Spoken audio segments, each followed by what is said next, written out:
Okay, it's the final days to join RV Connect at 50% off. You'll get on-demand access to Ready, Set, Connect, 2 weeks of AI and crypto strategy, plus our incredible members Joe Bland's portfolio, which is up 51% at time of recording, and Chris Bullock's crypto picks, which are up 2x since last year. Weekly macro plus trade ideas are included. Offer ends August 31st. Go to realvision.com/50 off or click in the link in the description. Today's video is sponsored by Figure Markets, the largest non-bank mortgage lender in the US, with over $15 billion unlocked on their lending platform. They've just lowered rates on their Bitcoin and ETH-backed loans even more to 8.91%, which is 9.999% APR, improving their already industry-low fixed-rate 50% LTV loans. They keep building as well, having also just launched decentralized MPC custody, the only place to get that amongst the major loan providers, and removed interest deferral fees entirely. What is MPC decentralized custody, you might ask? Well, it's a Bitcoin or ETH on-chain wallet with multiple key shards to protect you from a single entity custody failure. You can always see your crypto ownership in a segregated wallet and verify your collateral hasn't moved. Whether you're funding a major purchase, like a down payment on a home, investing in new opportunities, or even buying more Bitcoin, Figure makes it straightforward and transparent. Visit their app or click my link below to take out a Bitcoin-backed loan with Figure today. More people are paying attention to crypto right now than ever before, so it's important to get your information from the sources you trust. That's why I want to give a big thanks to Bitwise for sponsoring today's episode. Bitwise manages over $10 billion across more than 30 crypto strategies, and they've been doing this since 2017. But here's what really sets them apart. They give back too. Bitwise actually donates part of the profits from its Bitcoin and Ethereum investments to open source developers, the people building and maintaining the networks that we rely on. So when you work with Bitwise, you're not just getting professional crypto exposure, you're helping fund the future of crypto itself. Check them out at bitwiseinvestments.com or email james@bitwiseinvestments.com and tell them Raoul sent you. Thanks. So here we are at Token 2049. It really is one of the most energetic, incredible events. Speakers from all around the world and visitors from every country you can ever imagine, all trying to learn something together, something new, this exciting world of crypto and technology. It's where you go and make friends, lifelong friends. And what's so nice is to see people with big smiles on their faces, happy to be here and happy to be together. So hopefully see you next time in Singapore. Real Vision will be there. I look forward to seeing you all.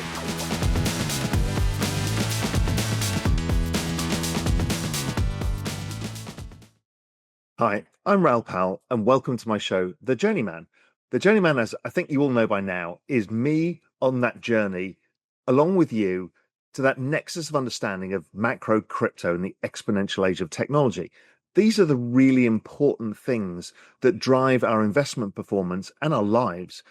We're going through an incredible period of time where everything is changing at lightning speed. So today I want to have a conversation with a really good friend, Keith Grossman. Keith is at Moonpay, and Moonpay is central to what is going on in crypto.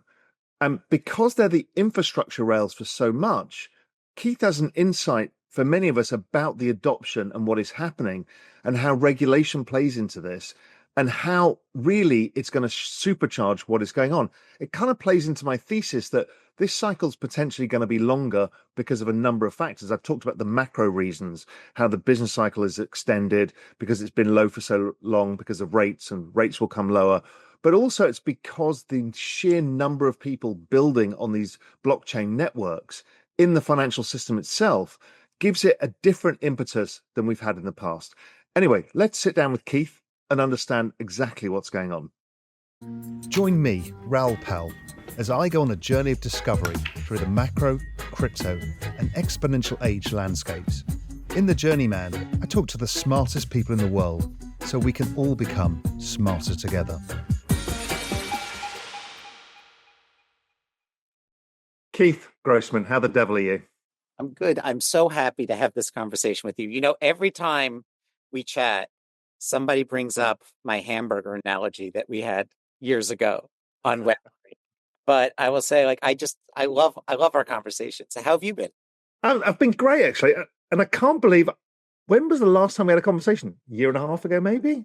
Yeah, I think so. I think we had a conversation when I was at Time, then we had a conversation right when I joined Moonpay. And so now I've been at Moonpay for a little over 2.5 years, I right? think, yeah. So I don't know. It's been too long, and I've not even caught up with you for drinks or dinner in a while. So this is a good catch up for the both of us. So for those people who don't know, just introduce yourself and a little snapshot of your journey so far, just so that they know.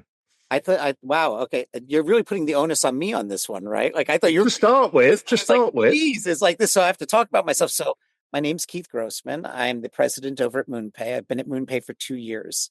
If you're not familiar with Moonpay, we're essentially building, in the most simplistic sense, the PayPal for crypto, right?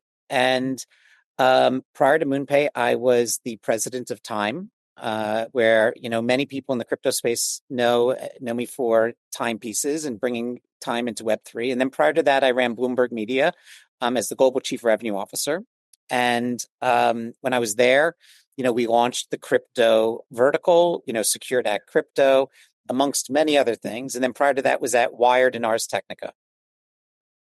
So what do we want to talk about today? Let's first get the Moonpay. What are you doing at Moonpay? Because Moonpay is a business that's very visual because of you, the space. You have a presence, but a lot of it is in the background. Yeah. And it's really important what you guys are doing. And I haven't caught up with you in a while to hear where you've got to, because you've been there a while now. Sure. So look, like the Moonpay brand started, right, as an on-ramp. And I, even the CEO and the co-founder, had this vision. It was simply, there's something exciting happening over here in the crypto space. You have your credit card and debit card, right, over here. How do you allow you to use this over here to access this over here? And just make it super simple, right, for mass adoption of this space. The credit card and sort of debit card aspect expanded to many other offerings, whether it's, PayPal and Venmo, or Interact, which we launched this week in Canada, or if it was Revolut Pay, which we launched, last week. And ultimately, the bigger vision is how do you take any payment method and, use it to access any token, any tokenized option out there, whether it's a meme coin, whether it's Bitcoin, or whether it's tokenized gold like XAUT, what Tether launched. Over time, Moonpay went from an on-ramp to an off-ramp, right? Like we started to work across cross-chain swapping to start to look at like how you could move money across chains.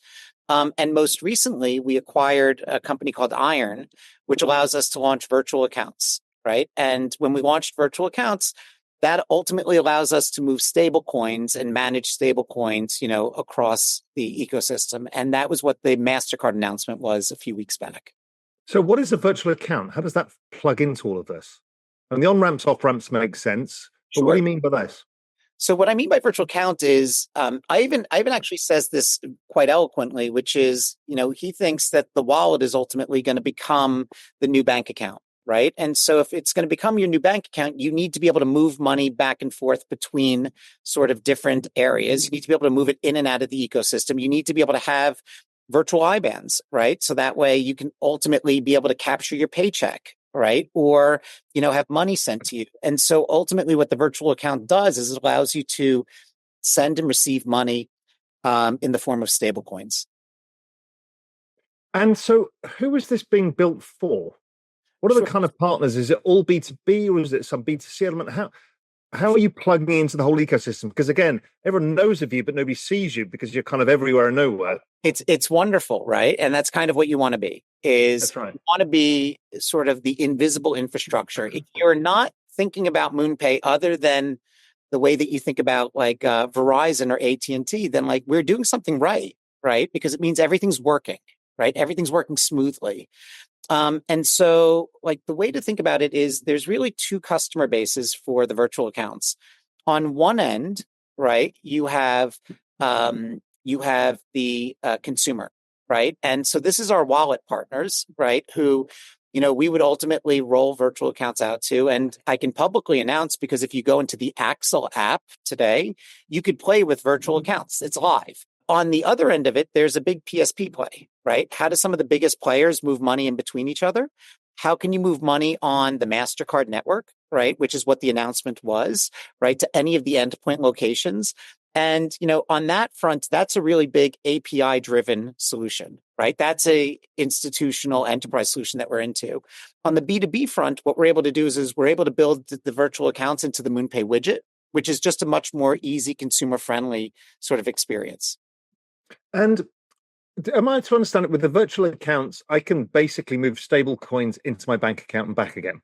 Correct. So that creates that fungibility with the banking system. Correct.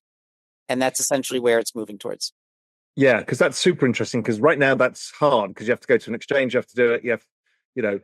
And what about banking acceptance of this? There are some players who are doing it fast and others that are still dragging their heels. I mean, we just got debanked at my asset management firm by HSBC still. Really? Yeah.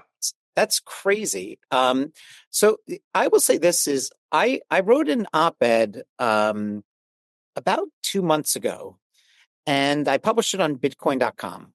And it was about, we've now entered into the golden age of crypto, right? And I think that's a really important sort of like segue to answer your question, if that's okay, which is, this is neither a pro-Trump or an anti-Trump comment, okay? This is just a statement of fact, which is the ecosystem is in a far better place today in America under this administration. Under the previous administration, it was vilified. There was incredible amount of lawfare. It was unfair in terms of the way in which sort of government was deployed against companies. And essentially what you had in the previous administration was you had a system that gutted the middle of the crypto ecosystem. So you either fell into the camp of you had the funds in the bank to be able to fight and defend sort of where you were, or you're essentially a new player who in the last 6 months of the administration were able to sort of step up and emerge, but you were small enough that nobody really paid attention to you at the government level.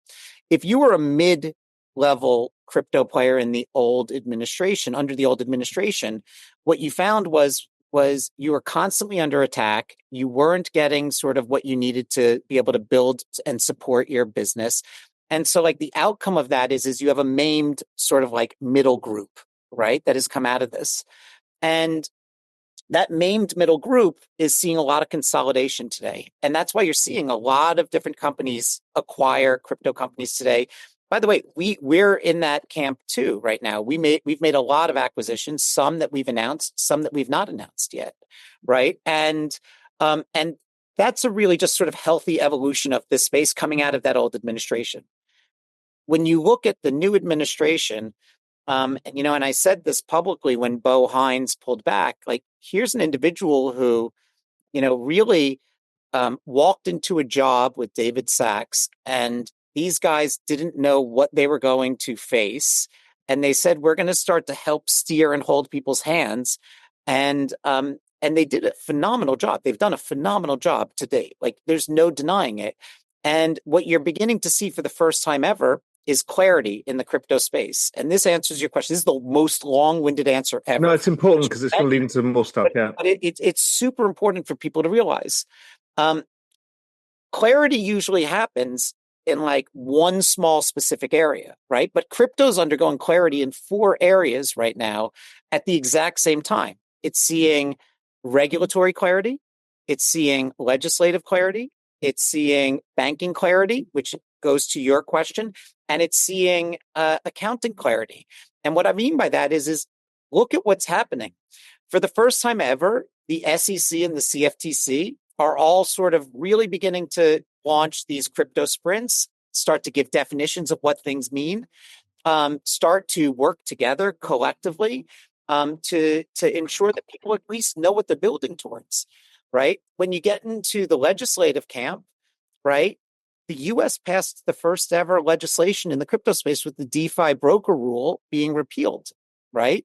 It passed its first real serious crypto, I would say positive step forward with the Genius Act. It's currently debating and discussing market structure surrounding sort of the DeFi ecosystem. This is unbelievable, right?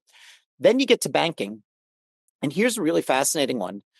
Like I sat down with a big bank the other day, and I said to the individual, I'm still laughing to this day as to the fact that we could now talk to each other. Like there was a point that they wouldn't return my calls. Now you have to remember, when I was at Time, some of the biggest banks were some of our biggest partners. When I was at Bloomberg, I worked with all of them very closely. So I know all these folks. And for a while, like I was sort of like a leper on the leper colony, right? Like, I don't know what to say. Like, it's true. I knew I could make you laugh with that, Raoul. That's going to be the clip, right? That's my hamburger clip. Leper colony. Leper. I was a leper, right? Like that's how I felt in the first, 2 years of building, right? Because we were building against such headwinds. But the big banks now, for the first time ever, are engaging, and they've repealed in the United States a lot of like the rules for the big banks to be able to participate in this evolution, right? And ultimately, like we're seeing a tremendous amount of support. I mean, I can say publicly that Citigroup, Bank of America, JPM have all been unbelievable in the past, I would say 3, 4, or 5 months in terms of sitting down with us and having constructive conversations, real conversations. This is not saying that they're like saying, oh, we'll do anything, but like for the first time ever, we can have real conversations with them. And that is unbelievably appreciated, right? And then you get to accounting, which is businesses just need to know how they can account for holding crypto assets on their books. And you're seeing that with the FASB rule changes. And so like when you think about it, like, why does this matter? Clarity ultimately creates stability, right? Crypto's been an ecosystem that's grown for 15 years with no clarity in the gray. It now is getting clarity. With clarity, it's getting stability. And with stability, it gets capital inflows. And then when it starts to get capital inflows, more innovation comes out of it. And then more adoption comes from it. More problems can be solved, right? And so like, I honestly don't know, to be honest, if we could have been able to roll out virtual accounts a year and a half ago. I don't think that the ecosystem would have supported it. I don't think that the environment would have supported it. But today, what you're seeing is you're seeing the US go from a laggard in this space to leading this evolution. And that is, whether people want to acknowledge it or not, testament to the administration. So, a quick break in your regular programming. If you're serious about your future, grab my free report called Prepare for 2030. I think you've got 5 years to make as much money as possible, and this guide will help you navigate what's coming. The link is in the description. Download it now. Why did the previous administration do what they did? This is what I've never really understood. We kind of understand, but we've never heard somebody actually say, listen, we did all of this because X. Okay. I have a very strong view on why I think they did it. And I've never expressed this publicly, but I feel like I have no problem expressing this publicly. Crypto should not be politicized. I've said that since I was at Time. Crypto is a technology. It should be regulated, right? It should be legislated. There should be rules for dictating how people should work with crypto and utilize the blockchain technologies, right? All crypto is an extension of the digitization of everything, right? Like if it can be digitized, it can ultimately be tokenized. If it can be tokenized, it's crypto, right? And so like, that's one aspect of it. I honestly am shocked, to be frank, as to the adamancy of some characters in the political ecosystem to vilify crypto. And I'll tell you why. Crypto ultimately should be, as weird as this sounds, if they genuinely believed in it, it should be a democratic ideal. Because it's so progressive because you're distributing wealth. Democratization of access to new financial ecosystems. And, John Hope Bryant of Operation Hope, who I love and admire, talks often about if you look at credit scores of different neighborhoods, right? Credit scores in neighborhoods that are lower than credit scores in neighborhoods that are higher tend to have, shorter lifespans, more disease, more everything. And most of the time, those credit scores are lower because the populations in those environments do not have access to the traditional financial ecosystem. They've been restricted. And so what you have with crypto, and there's a great article that when I was at the time, they published called The Rise of Black Bitcoin, is you have a financial ecosystem that does not care who you are. It just gives you access to it. The problem with that ecosystem is it actually needs the one thing that people have been trying to prevent, which is education and regulation, right? So that way people are not taken advantage of unfairly. What I think is I think that the Democrats turned off to crypto not because of any one thing other than Sam Bankman-Fried. And I think people just have to acknowledge that like Sam Bankman-Fried donated an insane amount of money to the Democratic Party. And if you look, right, he had the wool over everyone's eyes, right?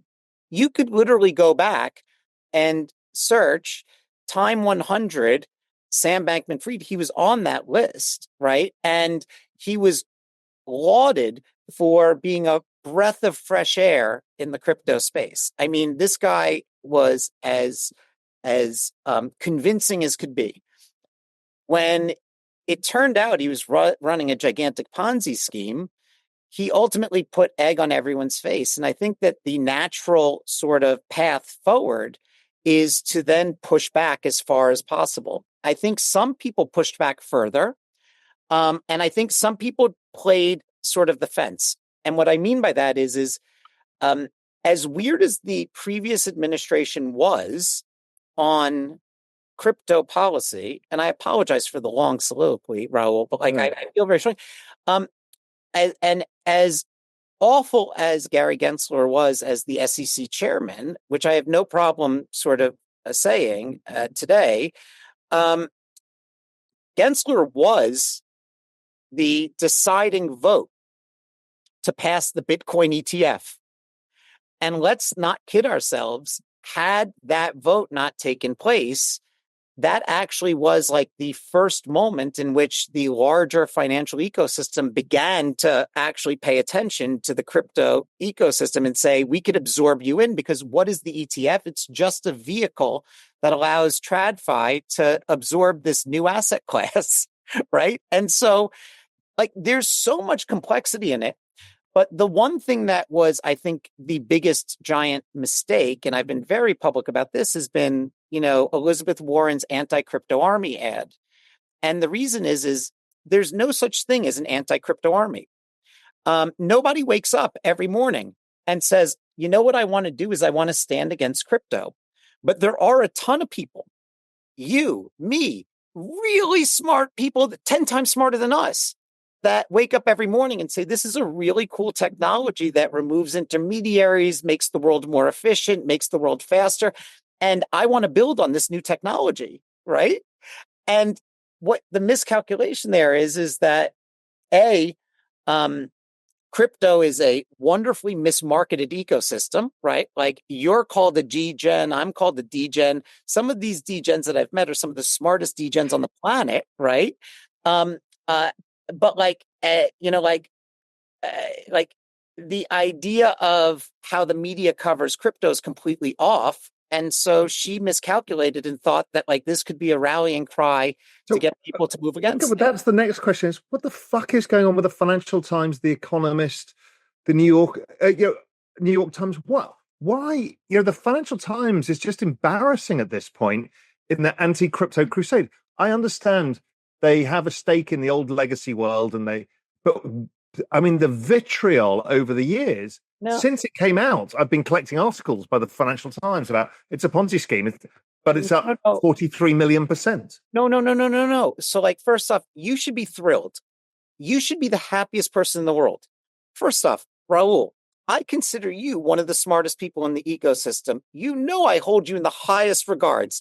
You know very well, as I know, that at the end of the day, the moment in the area to make the most money is when the most confusion appears, Of right? course, when And it's not so, risk. Yeah, like, when there's still risk. I'm thrilled for all of those brands to continue to misrepresent the crypto space. Yeah, front running the institutions was the easiest game in town. Hold on.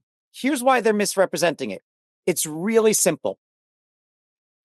When I was in media, it's very simple for people to understand that print is a vertical, right?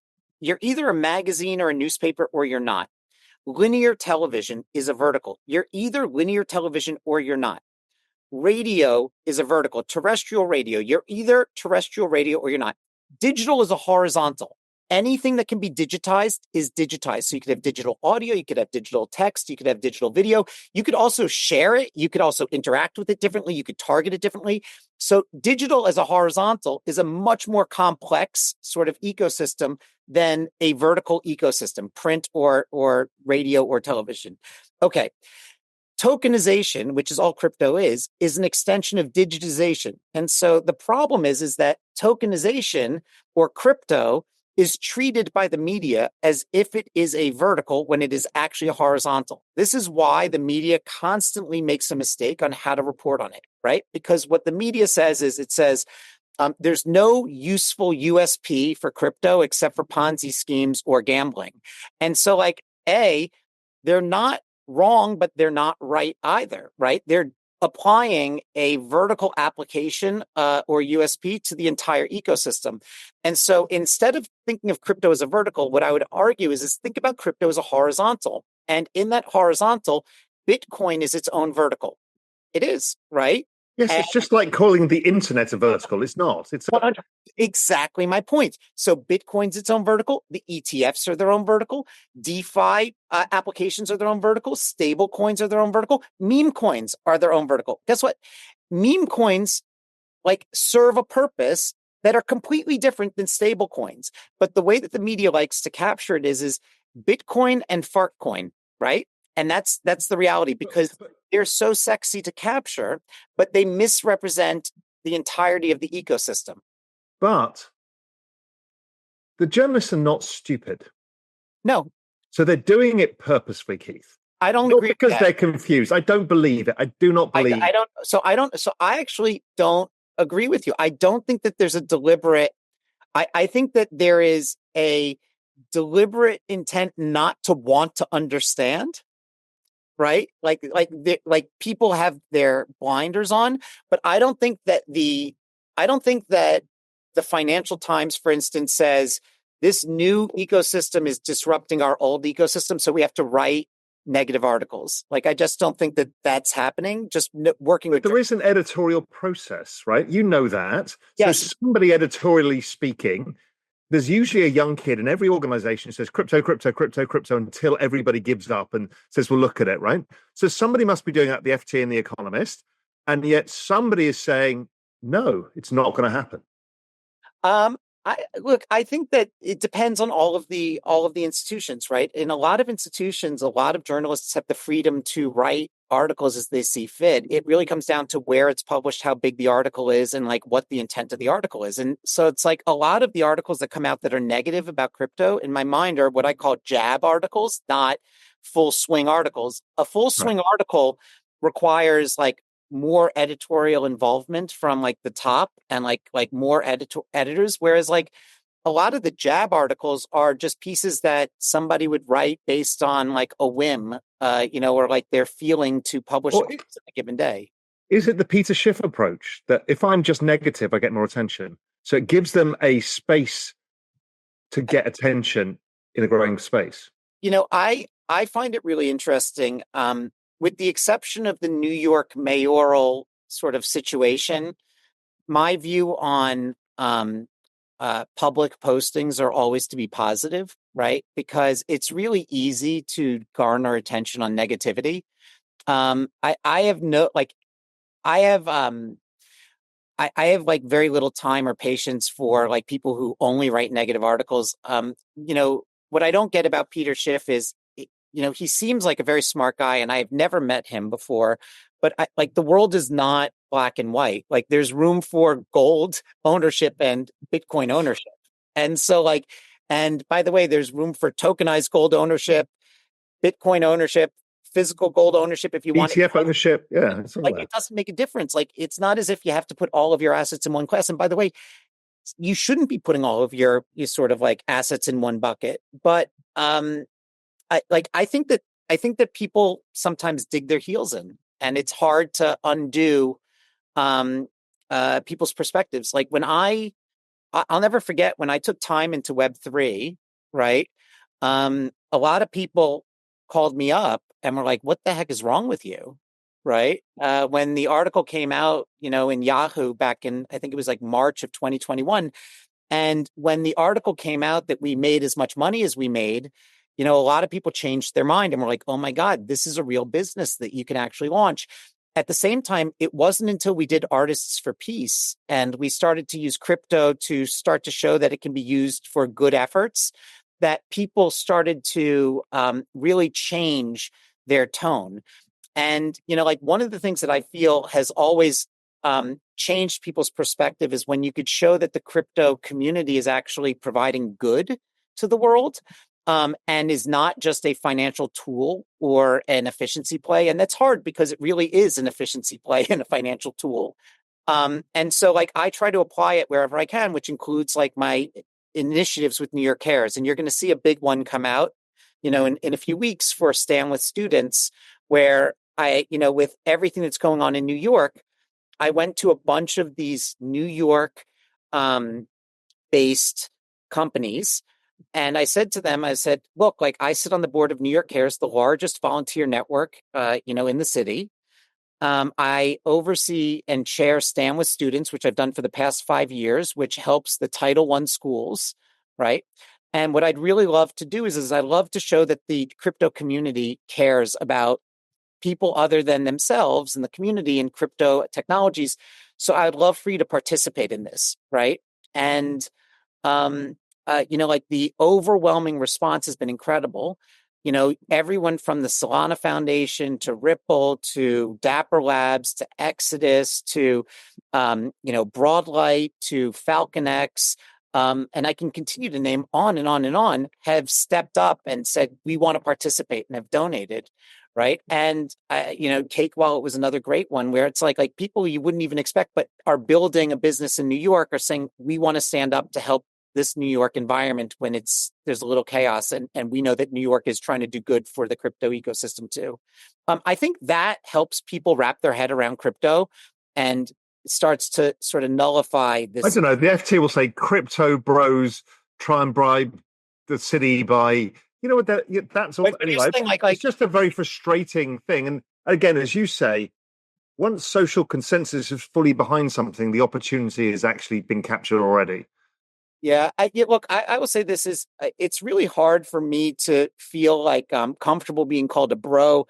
Like there was an article in Decrypt the other day referring to crypto on-ramps as sexy. And I was like, this is fantastic. Like I'm sexy now. Like I'm very rarely sexy. I'm very rarely a bro.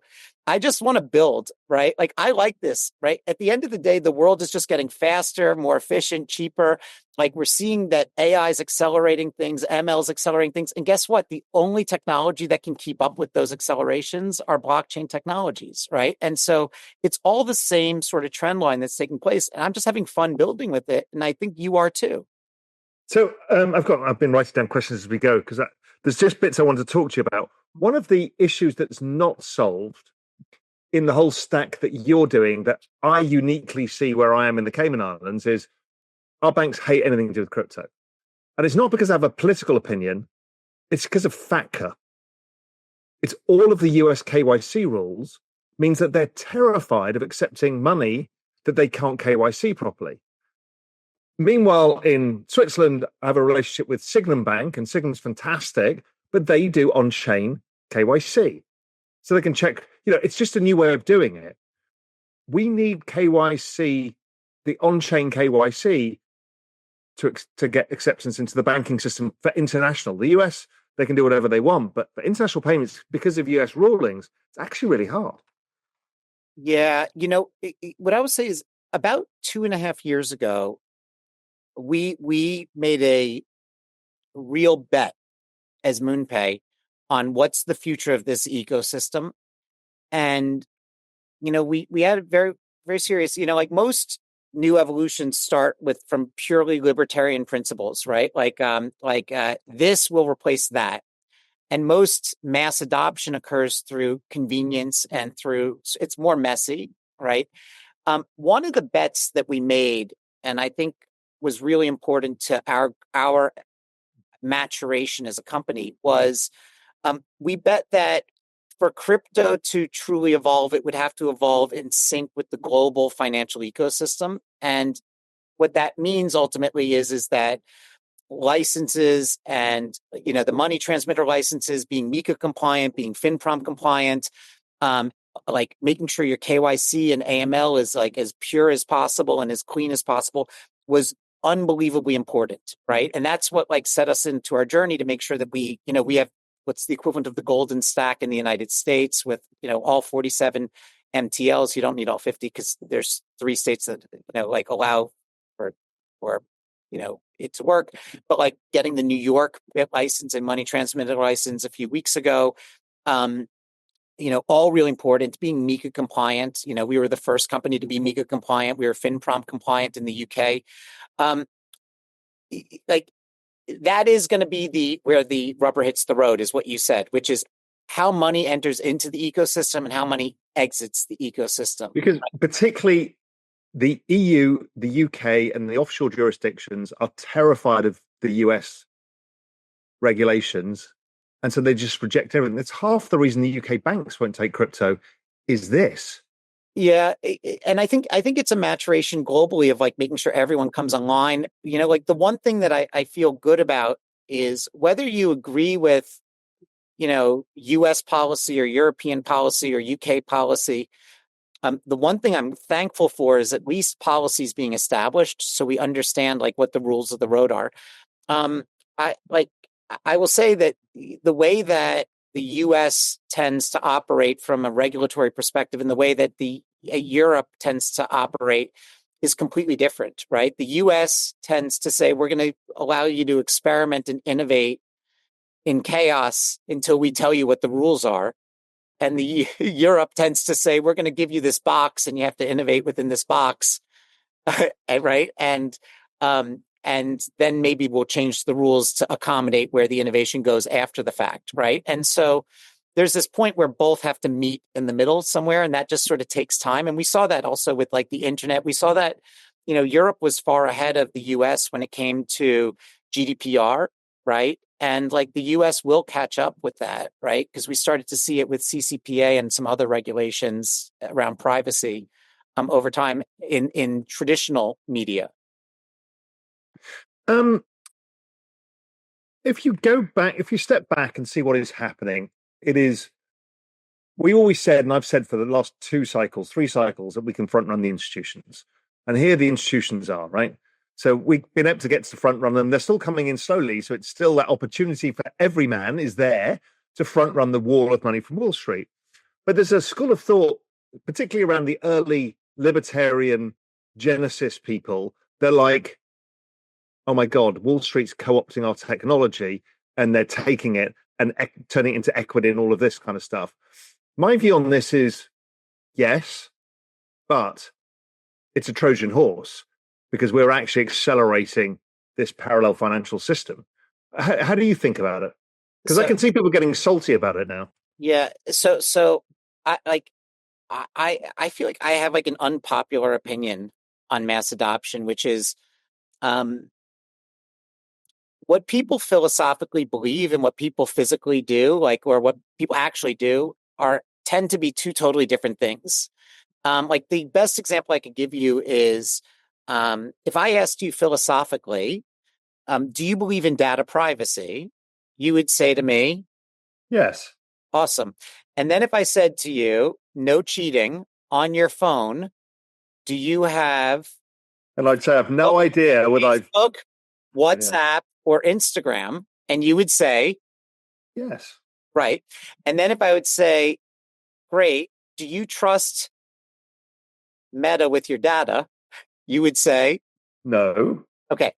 And so, like, I would be like, great. So you philosophically believe in data privacy. You actually use three programs that are like well known to exploit your data at every level, not even like remotely, like the worst offenders of exploiting your data. I'll probably be banned for that one, right? Like, and then, but then you don't trust the company that you're actually trusting to do everything on, right?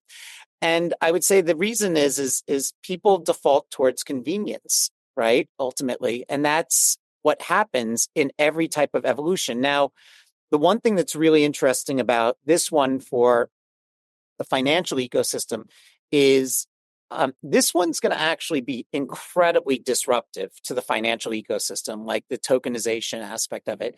I think that tokenization is going to actually be as disruptive to the financial ecosystem as digitization was to the media ecosystem, right?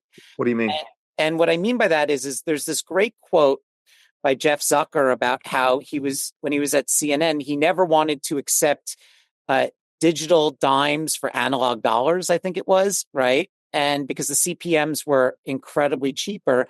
And like the way in which the financial ecosystem has evolved over time has been by being an intermediary and a gatekeeper on the movement of money globally or around the world or even locally at times. And for the first time ever, what you have is a technology that removes that intermediary aspect. You could move money at a fraction of the penny, right? And what people are not seeing with this evolution is the internet is absorbing an embedded finance layer, right? And stable coins are ultimately providing that money movement. And if you want to see how disruptive this can ultimately be, just think about the telcos, for instance. When I grew up, and when I grew up, there were these ads on TV for AT&T, and I'll never forget them. It was like call Japan for $2.14 a minute. You know exactly what I'm talking about, right, Raoul? Right? Like call Japan, call France for $1.19, call the UK for $2, right? Those ads don't exist anymore, right? But those ads really disappeared in 2007 when voice over IP emerged, right? And when the internet absorbed telephony. And now today, right? Like think about this. You're in Texas. I'm in New York. I'm literally doing a video chat with you. Sometimes you're in Cayman Islands and we're doing the video chat, but like we're just doing the video chat. It's costing us a fraction of a penny to do this, right? I'll then use my phone and FaceTime someone anywhere in the world. It doesn't make a difference. I don't even think about the cost. And it's because all of that's happening over the internet, right? And I think that people have to understand that money movement has been a very clunky business, right? For me, it was so interesting. I had to learn this industry over the past 2.5 years, right? And what I've seen is a lot of the industry, which is fascinating, is held together by duct tape, right? And you would think that it was way more efficient and fluid, but it's not. The systems are really antiquated. And now for you to be able to move money, right, is without intermediaries is incredible. And if I was to give one example of a non-blockchain technology, and this is an example that Mike Milken always gives, and I absolutely love it. But like if you looked at the digital movement of money in Kenya, right, when they rolled out M-Pesa, which had nothing to do with the blockchain at the time, everyone in Kenya thought that they were getting 20% raises, right? And that's unbelievable because what was really happening was people weren't getting 20% raises. All the intermediaries were getting cut out of the equation. So people were receiving 20% more. Now, why does this matter? Well, look at Venezuela, for instance, right? Last year, I think Venezuela's 5% of their GDP was remittances. This was like something like $500 billion, right? Imagine if you think about what's really happening, because 80% of global remittances in this world start in the US and push out, right?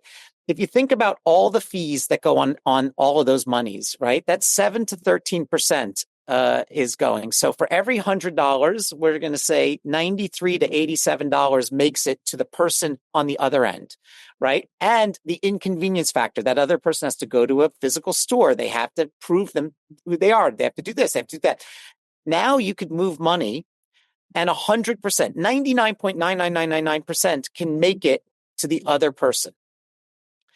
That's amazing, right? Because the multiplier effect of centralized sort of financial institutions, capturing 7 to 13% is going to be so incredibly impactful when that money can ultimately make it to the recipient on the other end, and they can all of a sudden spend it at a level that they couldn't spend before, right? And then you're like, well, isn't that going to impact companies? Well, yes, it will, right? But companies will have to evolve, right? And those companies where they were making all their money will probably make money on FX or other areas within the financial ecosystem. And that's just a natural evolution of like how an industry is going to have to take place. Certain jobs are not going to exist the way in the future, the way that they exist today, the same way that, bank tellers don't really exist anymore within sort of bank branches. And then the final aspect I would say, and what I love about this more than anything else, especially with the rise of stablecoins, is you're actually seeing a incredibly responsible, now that it's being regulated, and an incredibly powerful vehicle to park US Treasury bonds, right? And so for the first time ever, you're seeing a vehicle that can absorb the US's debt in a distributive manner that ultimately cannot be sold by any one given person, right? So Paolo at Tether can't all of a sudden wake up one day and negotiate with the US government the same way that, let's say, China can, right? And dump all of these treasury bonds, because where Tether or Circle or any of these companies make their money is on the earned interest of the T-bills, right? They don't have the control to ultimately be able to dump them, right? So this is an unbelievably powerful thing to say we're able to all of a sudden distribute the US debt globally, provide people with access to stable US dollars for the first time ever globally, and protect ourselves from political leverage of having that debt being dumped on us should we not come up with certain trade deals. So I think this is the most exciting time in the world. This is not the story that's being reported, right? But it's misunderstood right now. The other part of this is the tokenization of capital markets. So let's just talk it at the simplest level, equities. Soon, every person in the world will get access to the highest growth companies anywhere in the world, whether it's Tesla or a Chinese company or whatever, wherever it is, right? Again, it happens to be US dominant right now, but the world is not always US dominant. It's dominant for periods of time. And it gives people access. Why should somebody in Kenya not be able to invest in Tesla? It's stupid. So I have it's the same form of, it's a different form of financing the dollar and the deficits because it's capital inflows. It also accelerates US innovation because it's capital inflows. So I'm not going to, I agree with you. It is stupid, right? All that is happening in the world is becoming more efficient, faster, and cheaper, right? And as you said, just to step back, the internet is consuming it all. If you just think of it in that term, the internet is going to consume NASDAQ. That's how it works. Well, 100%, right? And you see it. Everyone can say that they resist things, right? If you want the greatest clip of all time, one of my favorite clips is just go onto YouTube and go Steve Ballmer iPhone, right? Yeah. And that clip, if you've watched it, is amazing because he says they have their strategy, we have ours. They think that they could sell a $500 phone without a keyboard. Let's see, who wins this one, right? Talk about a clip that doesn't age well. But the reality, by the way, when that clip came out, was I was at Wired, right? One of the most progressive technology brands of its time at that moment. And our IT department wouldn't allow us to have an iPhone for two reasons. One, they said it was a consumer device. It was not a business device. Two, they said it wasn't secure. The irony of saying that the iPhone was not secure when BlackBerry was running all of their sort of data through one server in Canada is amazing. We don't have to talk about that. But the reality is that what ultimately overcame all of the resistance to the iPhone in business was the consumer demand for it.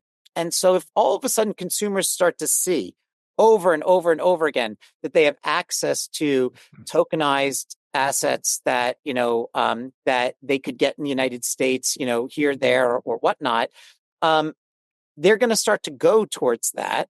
And the most important thing that we could do as a country, and that countries can do is regulate it properly so that way consumers are protected and that the right sort of assets are presented to them in the right manner.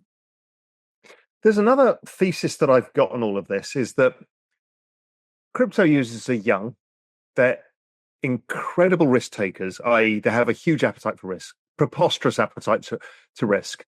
So anything that is being battle tested as an idea is first through speculation. And I look at two of them. One is meme coins, right? So meme coins is two things. One is, can memetics have value over time, whatever? Of course they can, right? But it's a way of showing that and how the internet works, spreading memes, whatever. But that's not the big thing. What it is instant capital formation on a global scale, of a scale we've never seen, at a speed we can't even understand. Yep. And nobody sees it. That's what we're battle testing. And we're doing it via an internet native thing, which is a meme. Mm-hmm. But it's not about memes. Well, it is partly about memes, but really it's about how do you coordinate a vast distributed network to raise capital instantaneously. You're spot on, right? Like, so meme coins are essentially the gateway drug into the people feeling comfortable with the tokenization of everything. Yes. I'm so glad I'm so glad I caught you off with that one, right? The enthusiasm is infectious. No, it is, right? Like it is. Meme coins are like the people who are playing with meme coins today are showing that you could digitize anything, you could tokenize anything, anything can ultimately have value in capital formation. And ultimately, like meme coins will give way to the tokenization of more valuable assets that have but more than that, Keith, it's the end of the VC model as is. Because don't forget, one of the issues with VC is you can invest, but you can't. You're not an accredited investor, you are, right? That's all going to go. And we're ripping it apart in high velocity meme trading in front of our eyes. So I can't speak to that. I'm learning the VC ecosystem for the first time in my entire career since being here, right? So I don't have as much familiarity with that, but I do have very familiarity with like the way in which people can access capital, form capital, and deploy capital is becoming far more efficient than anything else on the planet. The other one that's interesting is, what else are we testing? What is a PFP? Okay, firstly, the PFP idea is, can we build communities online that have value? Okay, that's a very interesting proposition. And I think we've proven that out, and it'll only continue that way. But also, it's front running at speed digital ID. People don't understand that. But in an AI driven world, we need digital ID, and we've stress tested that in all sorts of ways. Then you see the massive rise of the art market, the digital art market, which I'm heavily involved in. What is that all about? That is proving that you can have vastly valuable assets, have proven provenance and storage and transfer in the digital world. Yeah. And people don't get that all of these are proving out points to much bigger parts of this whole equation. Yeah, I look, you're preaching to the choir on this one, right? Like, if you take just digital art in general, right? Like the art market has been notoriously opaque, right? So, to have token authentication against art in general is amazing, right? Second, the idea of saying that digital art is not art is the defining factor of what makes it art, because the history of art has been the critics saying that is not art, right? And that goes back to like Duchamp and goes back to it goes to Warhol, to Herring, to Basquiat, to every artist on the planet. And the history of art has been the current critics saying that is not art, right? You know, I am honored, right? I sit on the board of the Digital Art Committee at the Whitney Museum in New York. I love that this museum that, you know, focuses on American artists and the history of American art, takes this so seriously. Christiane Paul, right, wrote the book on digital art. The book is actually called Digital Art, right? Like, I love that. And, you know, we spend a considerable amount of time, you know, discussing digital art pieces. You know, most of them are things that she curates, and, they're absolutely incredible on every level. And there's so many people in the space that I think are pushing this evolution forward. you know what? Sometimes things are just generational, right? Where, as much as I hate to say this, sometimes the previous generation just has to die and the new generation has to be born for, acceptance to hit critical velocity. And like you see that in everything, right? When people would ask me about magazines, they'd say, is print dead? I'd say, I don't know, but I know print is dying, right? Every day a new person is born on the planet, and every day someone dies, a new print reader is not born at a 1-to-1 ratio to a print dyer. But the same thing goes for digital ownership and the comfort of digital ownership, right? Whether it's meme coins or digital art or Bitcoin, every day that someone's born and every day someone dies, someone who feels comfortable with owning something digital is born at a higher than 1-to-1 ratio than someone who passes away, right? I don't know what that trend line is in terms of, is it this way, this way, this way, but I know it's up and I know the other is down. And I think when you build against that trend line, you could have a lot of success, right? And if you can be open-minded, and Mark Benioff used to always talk about this, where it's like, have a beginner's mindset on everything, right? And I think that that's what makes crypto so exciting, is things that I thought 5 years ago were wrong have proven to be right. Things that I thought were impossible have been proven to be developed, right? The best part about this ecosystem, the thing that I love the most, happens to be that like I'm eating my own words like every day in terms of how I thought about something and what new and potential is available. And I think you are too, and that's what you like about it, right? Right before you started recording, we were talking about Hyperliquid. Is fascinating to see this ecosystem evolve and the efficiency that it could play. TON is a fascinating ecosystem to evolve within a traditional communications network, right? To watch what Mastercard's building is fascinating, right, from a product perspective. And I'm biased on them, right? I say that all the time. Yeah, that's a quick question. I've not really understood. I mean, I remember interviewing Visa in the last cycle, but what are they thinking? They're just thinking it's a much faster, efficient way. But then how do they capture as much value, or they understand that they can't, so they have to go for velocity and I think, other methods? well, they capture money on the off ramping, right? And so ultimately, as money leaves the network, is where they could make money, Yeah. right?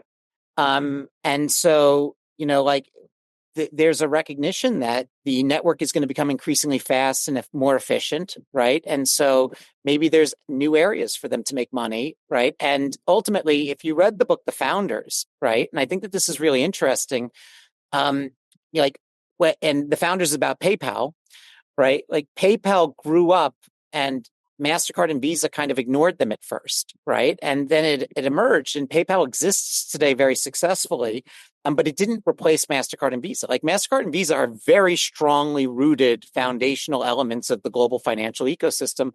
And I think this time around with the blockchain evolution, and I could only speak to this from the Mastercard perspective more because I speak to them, quite a bit on this topic in particular. Like this is a company that takes it very, very seriously, right? Like they're building products to look at KYC. They're building products to sort of help on the off ramping, right? Like, and we deploy what's called Mastercard Move, which does their off ramping. They're making it more simple for people to enter into the ecosystem, and they're beginning to realize that stablecoins and agentic sort of money movement is going to become a very real future for them. How I think about it is their evolution from infrastructure rails and turning it into a network where people can build on top. That's a big game changer, because anything that is valued as a network is valued much higher than a straightforward cash flow generating business. And once you have open infrastructure rails and people can pull APIs, do whatever they want, build on top, okay, then you got a business that can be 50x more valuable than where it is today, because that's how we value network businesses. Right. So it's very funny about what you said just now is when you asked me in the beginning, how's Moonpay evolved over the past few years? We are very firmly in our mindset building towards a network mindset, right? And we think about this every day, that like what matters to us from that perspective is, the fact that we've got all of our licenses, the fact that like we are that we, help assist on the KYC front, right, which is a tremendous moat. The fact that we can allow people to move between sort of products very seamlessly, and the fact that we have a composable SDK offering and API solution for people to be able to connect and move and go quickly, between things. I could not agree with you more, right? Like that is ultimately what we're building for, and what I believe is the most valuable ecosystem you can have, and that is what Mastercard, I know from our conversations, sees for themselves too, is that they have to use that platform to build much larger. Yeah, and then what you're creating is layers of networks. So you've built an infrastructure network built on top of crypto network, Right. of which Mastercard builds their own network. And what you've created is a much bigger flywheel than anybody ever could do on their own. So it's interesting. You could do it top down, or you could do it bottom up, depending on how you see it. But like ultimately, like the MasterCards and the Visas of the world provide the foundational elements for us to be able to build our network on top of it, for them to then be able to then like it's mutually beneficial for everyone. Yeah, exactly. Overlapping networks. So final question, what most excites you for the rest of this year? I mean, it's okay. That's so unfair to ask what excites me at the end of the year when we have. Well, because you're a very excitable person. I understand. I want one answer from you. What are you excited about? Everything. It doesn't have to be a product, doesn't have to be anything, but just I will say what excites me is the clarity that this space is getting, and what innovation is going to come out of it from this clarity. I think that this is driven by this administration, and it's driven by a lot of Republicans, but there's a lot of Democrats that have been doing a lot of really good stuff too. And I've been talking to a lot of them on both sides of the aisle. And it's nice to see sort of the extremes move to the side. I actually think that we've entered into a golden age of crypto. I genuinely believe that, where we are seeing clarity for the first time on a regulatory perspective. We're seeing clarity for the first time on a legislative perspective in the United States. We're seeing clarity the first time in banking and in accounting. And I got to tell you that by itself is going to create unbelievable tectonic shifts in how this ecosystem matures and evolves. can a change of government turn that around again, or will it be too big for anybody to be able to do because it's such a large part of the global infrastructure and also people's finances? It's too big. The cat's out of the bag. Like, so now the question is, look, administrative changes can change regulations. It's harder to change laws, right? There's too much money now at stake, right? You look at like the top 10 Bitcoin holders, today versus the top 10 Bitcoin holders a year and a half ago or 2 years ago. It's unidentifiable, right? Like when all of a sudden you look at it and you say BlackRock controls X amount of the Bitcoin supply, is an absolutely amazing stat. Like these ETFs are vehicles for the larger financial ecosystem to absorb.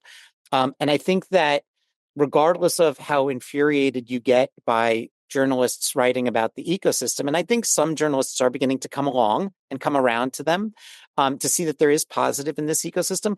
I think that governments are beginning to realize that there's no such thing as an anti-crypto army, which is possibly the stupidest, most energizing slogan on the planet to get an opposition rallying. The reality is this is a technology, and all that is happening, and I've said this now, this will be the third time I say this on this podcast, but all that is happening is the world is getting faster, more efficient, and cheaper to move things around, right? And, AI and machine learning is accelerating the faster and the cheaper. But the reality is that blockchain technologies are the only technologies that can pace the speed of AI technologies, and it's going to become ingrained in everyday life. And at the end of the day, people are not going to talk about, a lot of the infrastructure. I wrote this article called "Nobody Cares How Your Toilet Works." That's sort of what's going to happen in the crypto space. But you know what? If you go onto Wikipedia and you say, "How does my toilet work?" you get a 10,000 word article with 82 references in it. Nobody cares. Nobody cares. And you know what? People just want faster, cheaper, easier. The difference is we all get a stake in this.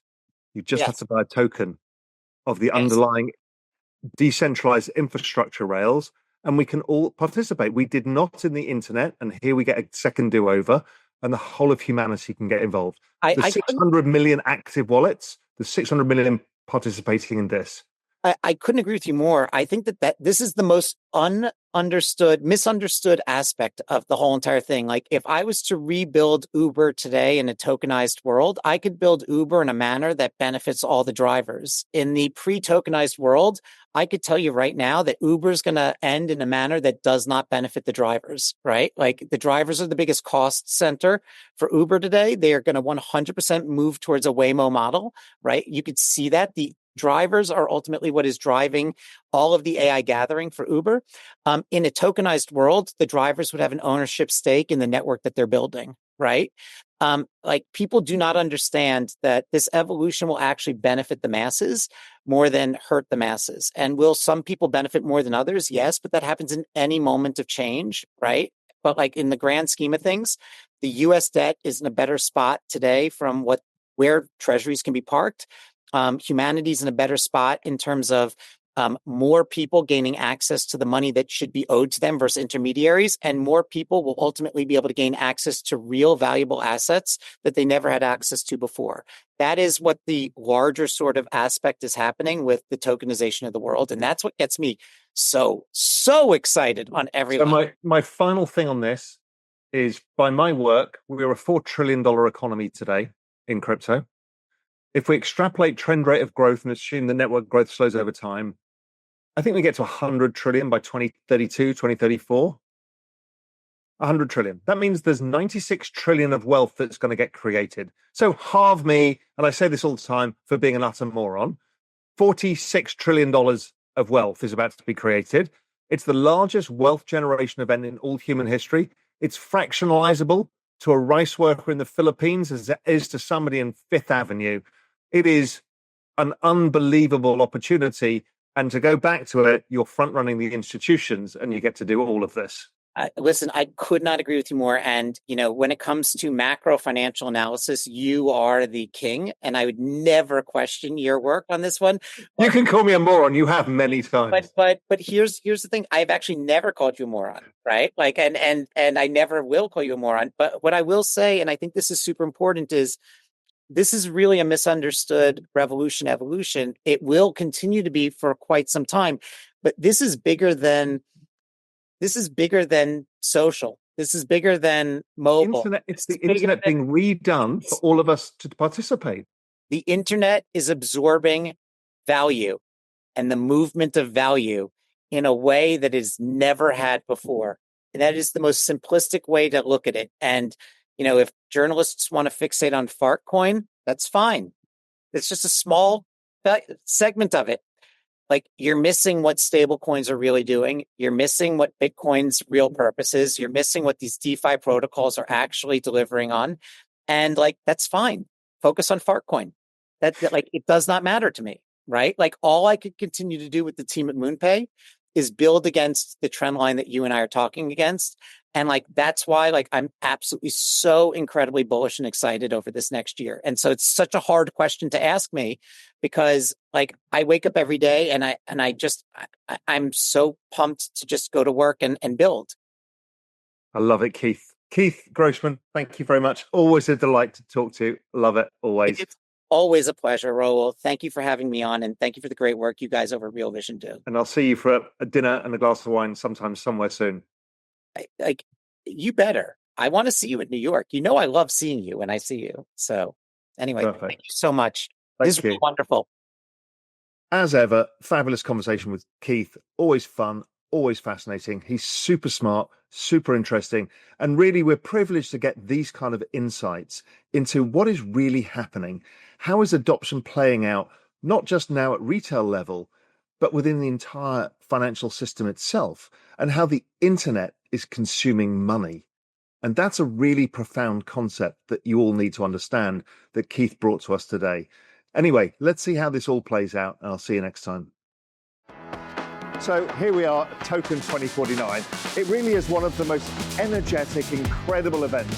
Speakers from all around the world and visitors from every country you can ever imagine, all trying to learn something together, something new, this exciting world of crypto and technology. It's where you go and make friends, lifelong friends. And what's so nice is to see people with big smiles on their faces, happy to be here and happy to be together. So hopefully see you next time in Singapore. Real Vision will be there. I look forward to seeing you all.